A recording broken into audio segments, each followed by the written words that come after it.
The most dangerous business model isn't the one that fails. It's the one that keeps you just busy enough to never stop and question what's actually working. Most of us in midlife get trapped on a content treadmill, constantly chasing algorithms, filling massive pipelines just to feed a complex business model we didn't even want. So let's look at why a simple boutique business model will outperform a chaotic empire every single day. So let's get real. Welcome to the Midlife Business Academy. I'm Lori Lyons, marketing strategist, business coach, and accidental techie. After years of running a successful website design agency, I'm now building the business of my dreams and helping other midlife entrepreneurs do the same. From strategy to marketing to mindset, we covered what really matters when you're growing a business that fits your life. Let's get started.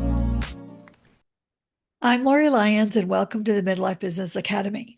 If you've ever felt like your business is running your life instead of supporting it, you're in the right place. Around here, I believe a dream business isn't measured by its size. It's measured by the freedom and the life it makes possible. So we're in week 2 of the Dream Business Blueprint. And if you haven't listened to episode 342, the one right before this one, go back and start there, because everything we're doing in this series builds upon the episode before it, and today is no exception. So last week we started with the life. We asked the question most business coaches skip entirely. What kind of life do you want your business to make possible? Today, we're going to take that next step, because once you've designed and decided on the life that you want, it's time to design the business that supports it. And that starts with your business model. So here's something that I really don't share very readily. When I thought about morphing my business into a full-time coaching model, the vision I had looked exactly like what I've been taught success should look like: groups, retreats, live events, hundreds of followers. I remember even telling my coach I wanted to be the Pied Piper for midlife business owners.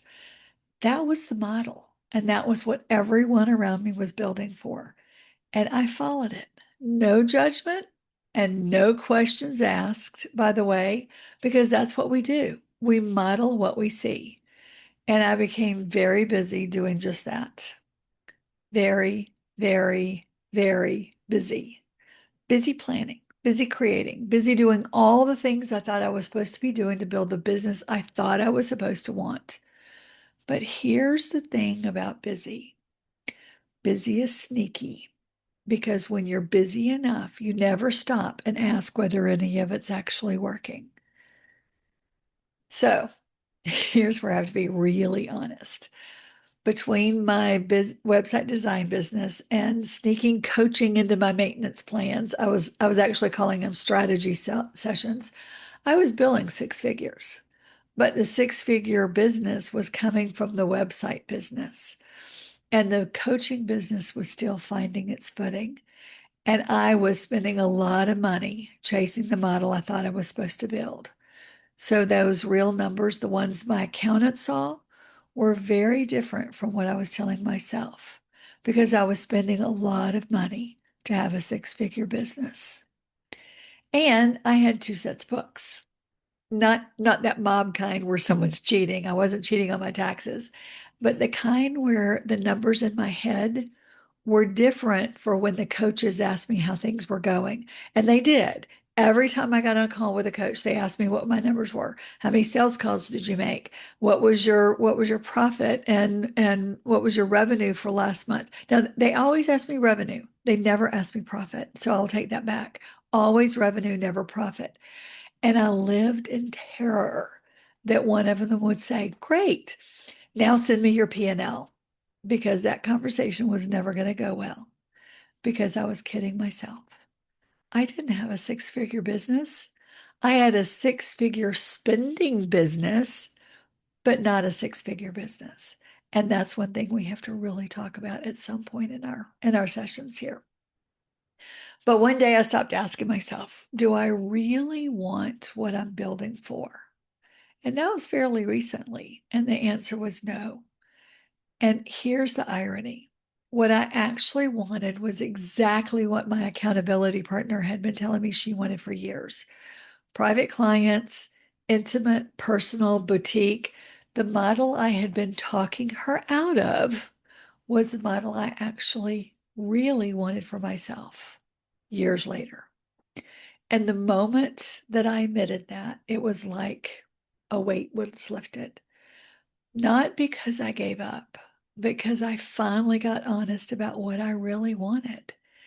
And what I wanted was simple, not easy. There is no easy, but simple. And as it turns out, simple just might be the best kept secret in building a dream business. But before we open up the blueprint, if you're completely done with the fake internet luxury and you're ready for weekly business conversations built for grown-ups, hit that subscribe button right now and turn on the notifications. I drop a new part of this blueprint every single week, and you don't want to miss the next episode. So let's talk about your business model. Your business model is simply the way your business makes money. And there are a lot of ways to do it. But there's something nobody tells you when you're picking just one. The best business model isn't the biggest one. It's the one that supports the life you want to live. So instead of teaching you how to build each model, because that's a whole different series and a whole long conversation, I want to talk to you about what fits. Does your business model actually fit the life you designed in the last episode? So to make this simple, and we've already talked about the difference between simple and easy, I'm going to break it down into two categories: simple and less simple, because simple is absolutely achievable. And for a lot of us, it's the foundation of the dream business we actually want. But before we get into the models, I want to talk to you about something that applies to both of them. And it's something nobody mentions when they're selling you the dream. Every business model requires a pipeline, a consistent, constant flow of potential clients who know you exist, trust what you do, and are ready to buy when the time is right.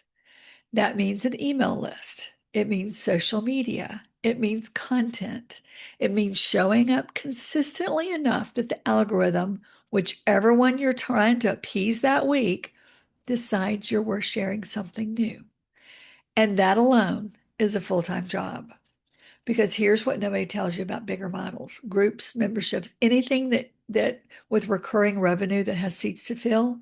The larger your model, the larger your pipeline needs to be. So if your goal is hundreds of members in a group program, you need an engaged email list of at least 2,000 people minimum.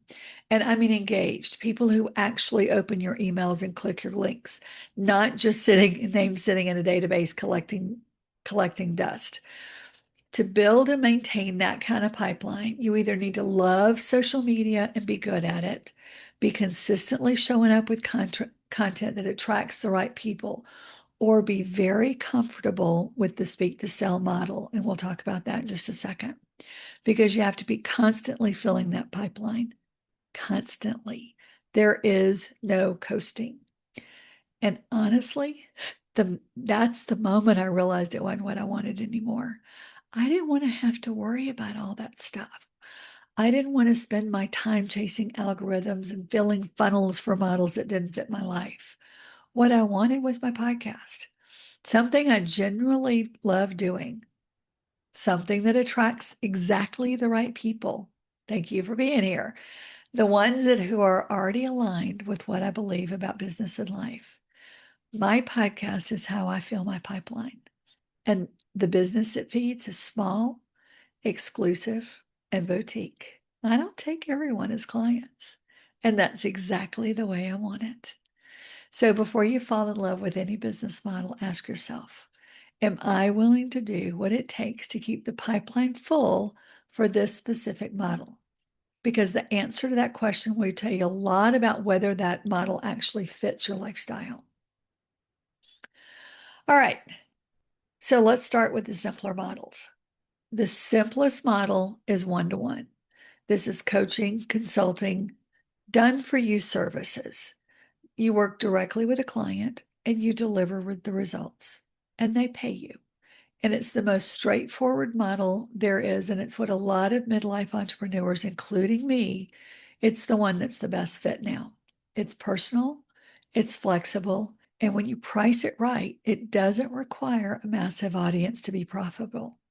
One great client paying a premium rate can do more for your business than 100 followers ever will.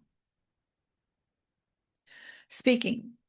If you love being on a stage, virtual or in person, speaking can be a great model.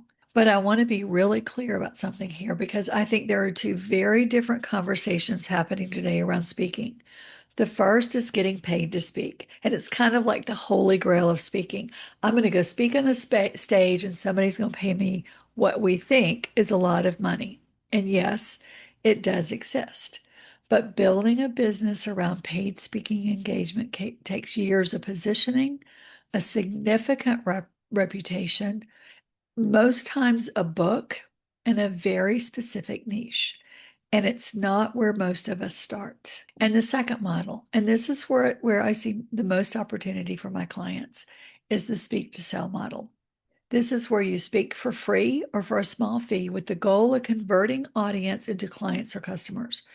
And if you have a well-positioned talk in front of the right audience, it can fuel your practice faster than months of social media. Speak to sell is a strategy, and it's one worth exploring if you love being in front of people. The third that's simple is affiliate marketing. We're seeing a lot of this these days. Think about all of the Amazon shops you see. Think about all of every Instagram influencer has a comment, a word, and I'll send you the link to what I'm selling. Someone recommends a product, you click their link, and they earn a commission.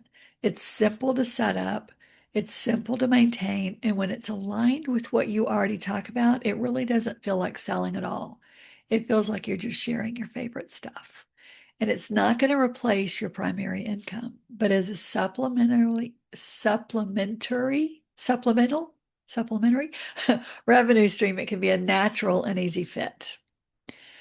So the second category is less simple models. And again, less simple doesn't mean wrong. It just means there's more to it than the Instagram ads gurus want you to believe, because you're seeing a lot of stuff about do it this way, do it this way. Oh, it's so simple. I built my business. Yeah, no, they're not really lying, but they're not telling you the whole story. So let's talk about courses. Everyone told us that courses were the answer. It's passive income. Build it once, sell it forever. It's the evergreen model. And while courses can work, building one that actually sells requires a significant audience, a strong message, and consistent marketing. It's not set it and forget it, and it's not even close. I've watched very incredibly talented people spend months designing a course that launched to crickets because the audience wasn't there yet. The course wasn't the problem, the timing was.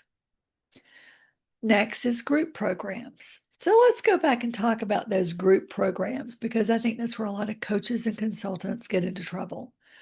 First, you have the expectations. Usually, group programs are a higher ticket program. And when somebody pays a high ticket price to be in a group program, and I'm talking thousands of dollars, the expectations are enormous. And honestly, they should be. If I'm paying somebody $20,000 for a year for a group coaching program, I'd better be getting my money's worth.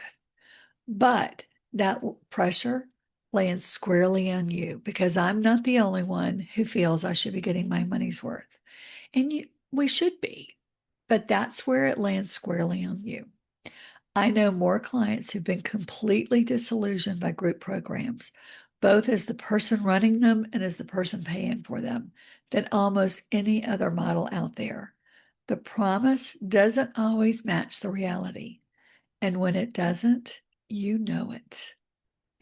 Then there's the personalities. You're not just delivering content, you're managing people. You've got the overachiever who wants more than you promised. You got the one that goes quiet after week 2.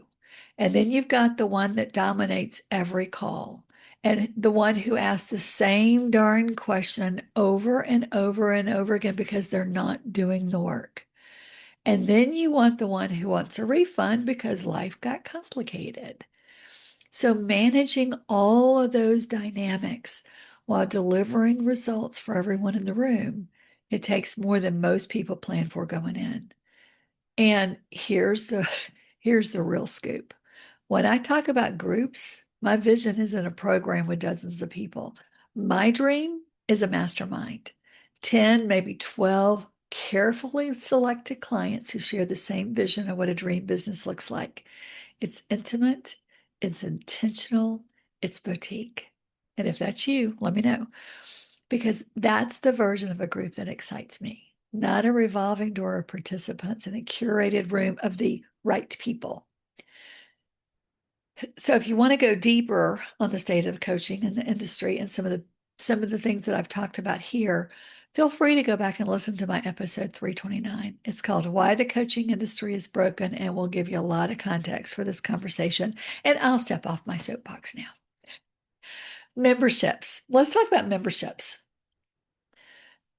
Some think that this is the holy grail of recurring revenue, and it's very popular right now, according to every online business guru now, and virtually every every client that I have coming into my coaching business talks about they want to build a membership.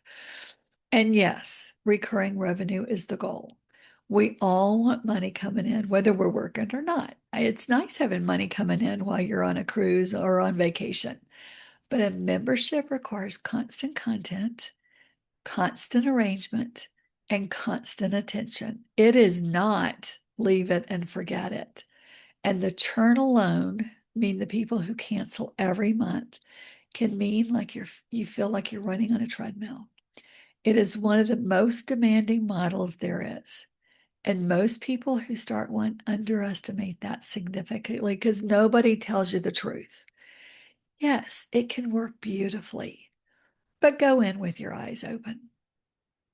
And another business model that's starting to become pretty popular. I've heard of several clients and several other business owners that have started doing this, and it's called licensing.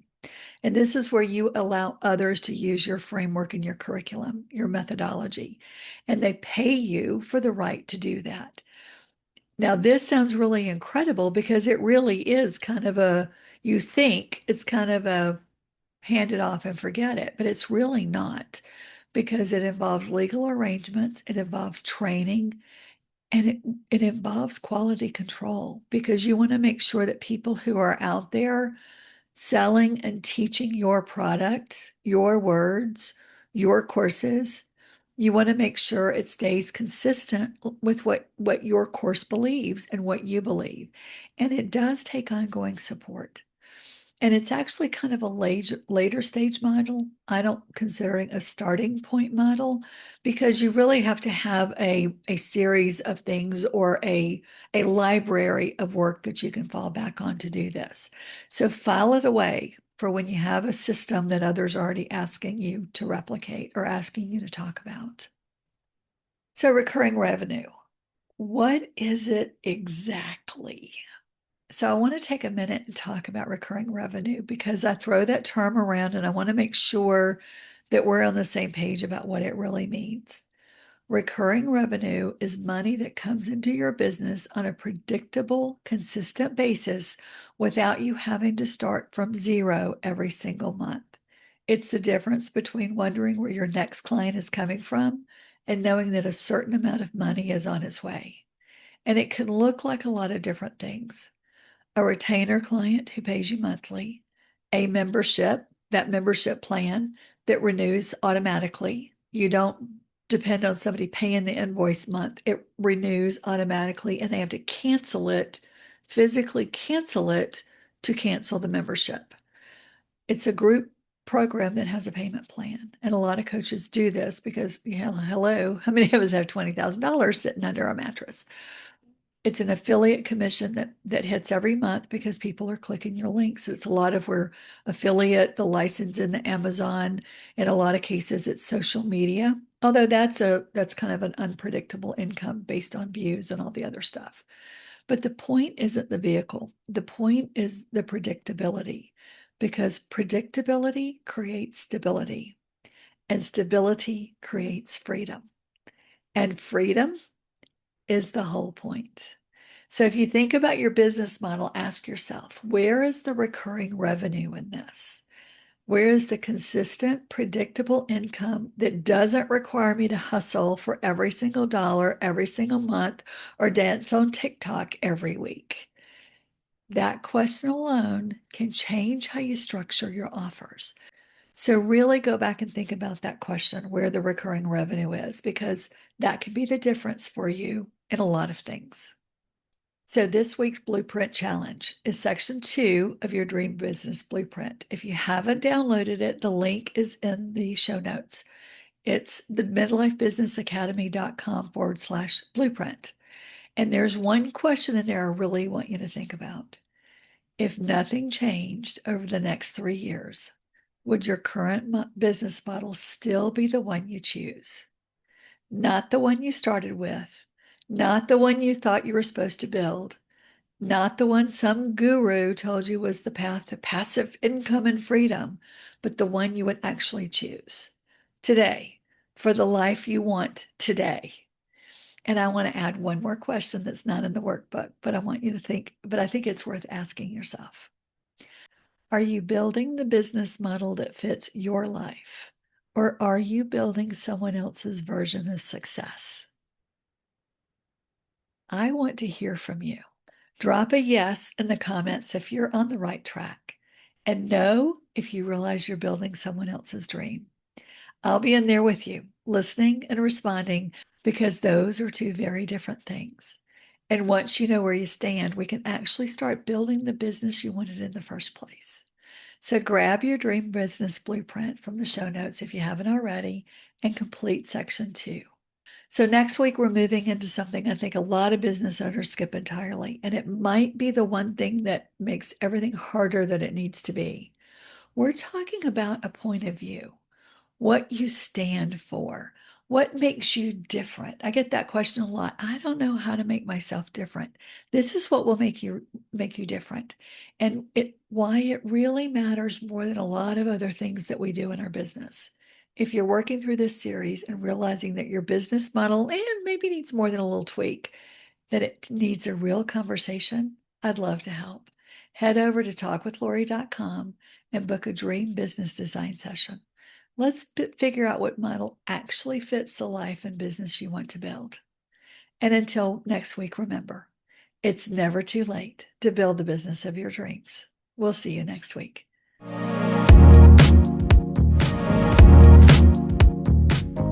Thank you for joining me on the Midlife Business Academy. If today's episode made you think, or made you feel, or made you feel seen, share it with a fellow business owner who could use it too. When you're ready for more support, you'll find the link to book your Profitable Path Blueprint call in the show notes. I'll be back next week with more insight and strategy to help you build a business that truly fits your life and one of your dreams. We'll see you next time on the Midlife Business Academy.